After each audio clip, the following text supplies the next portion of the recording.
నగరంలో పొల్యూషన్ కూడా విపరీతంగా పెరిగిపోతుంది అధ్యక్ష.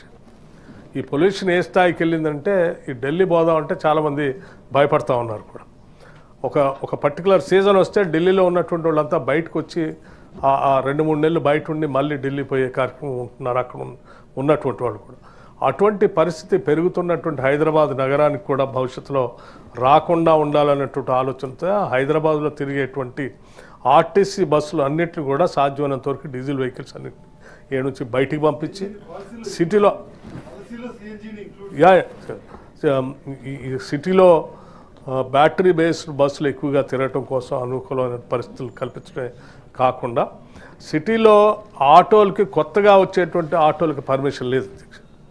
సో కేవలం పొల్యూషన్ దృష్టిలో పెట్టుకుని కొత్త ఆటోలకి ఇవ్వట్లేదు.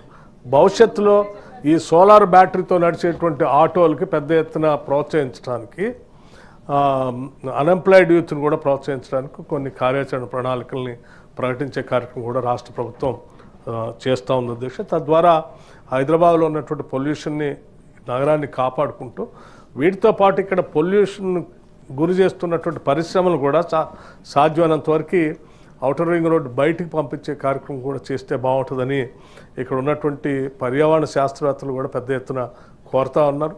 దాన్ని కూడా రాష్ట్ర ప్రభుత్వం ఆలోచన చేస్తూ ఉంది. మీ అందరికీ ఒకటి మాత్రం మేము తప్పనిసరిగా రాష్ట్ర ప్రభుత్వం నుంచి ఒక అష్యూరెన్స్ ఇస్తాను. సభ్యులందరికీ కూడా మళ్ళీ కావాలంటే కూడా రెన్యూవబుల్ ఎనర్జీ పాలసీకి సంబంధించి మళ్ళీ ఒక సమావేశం మీ అందరికీ ఏ డౌట్ ఉన్నా ఒక ఏర్పాటు చేయడానికి కూడా రాష్ట్ర ప్రభుత్వం సిద్ధంగా ఉంది. మీరు కూడా ఎప్పుడైనా మా శాఖకు వచ్చి నన్ను కలిసినా మా ప్రిన్సిపల్ సెక్రటరీ గారిని కలిసినా కానీ సంపూర్ణంగా సమగ్రమైన సమాచారాన్ని ఇవ్వడానికి సిద్ధంగా ఉన్నాం. ఈ పాలసీకి సంబంధించి కూడా ఆన్లైన్లో కూడా మేము పెట్టేసాం. ఎవరికైనా ఆన్లైన్లో కూడా ఓపెన్ చేసి చూసుకోవచ్చు, ఎటువంటి ఇబ్బంది లేదు. సిఎన్జికి సంబంధించి కూడా భాగ్యనగర్ గ్యాస్ ఏజెన్సీ ఒకటి ఉంది అధ్యక్ష. ఇక్కడ ఆ భాగ్యనగర్ గ్యాస్ ఏజెన్సీతో కొంచెం టైఅప్ చేపిస్తే మాకు వెసులుబాటు కలుగుతుందని చెప్పి సిఎన్జి ద్వారా గ్యాస్ ఉత్పత్తి చేద్దాం అనుకున్నటువంటి వాళ్ళు కొద్దిమంది ఒకళ్ళిద్దరు నాకు కూడా రిప్రజెంటేషన్ ఇచ్చారు. దానిపైన కూడా ఆలోచన చేస్తూ ఉన్నాం. తప్పనిసరిగా మా ప్రత్యామ్నాయ మార్గాల్ని సంపూర్ణంగా మేము ఈ ప్రభుత్వం వాడుకుంటుంది. ప్రజలకు కూడా గ్రీన్ ఎనర్జీ అందిస్తుంది.